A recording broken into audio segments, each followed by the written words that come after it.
Získali jsme novoměstskou radnici, může zde být nyní svobodně přijímáno pod obojí způsobem.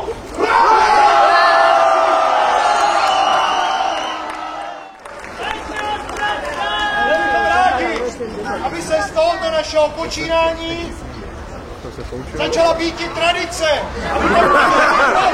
Já si jdem nahrát! Všem těm nahoře ukázat, jak mohou skončit, pokud tomu tak nebude chtít.